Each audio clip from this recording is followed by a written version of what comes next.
Ba't mo hindi display yung hita mo, ha? Ha?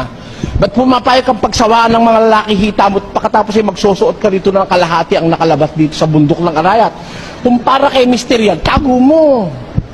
Pag andyan si Mister, doon, para kay Mister talaga, maniniwala pa ako sa'yo. Pero, kahit kaninong lalaki, pinakikita mo, hindi ako naniniwala sa'yo. Di ba? Amen? Hindi yata makaamin yung mga babae. Umamin kayo ba? Ha? Di ba tama naman yung sinasabi ko sa inyo? Oh, ngayon, kung ang asawa mo'y ganon, tapat sa'yo, walang puwang sa kanya iba, mahal ka niya, may pera't wala, sabi ng Biblia, ang nakakasumpong ng asawa, nakakasumpong ng mabuting bagay, nagtatamo ng lingap ng Panginoon. Saan ka kukuha ng mabuting asawa kundi galing sa Diyos? Maraming asawa masama, hindi mabuti. Pero pag mayroong isang mabuting asawa, yun ay galing sa Diyos.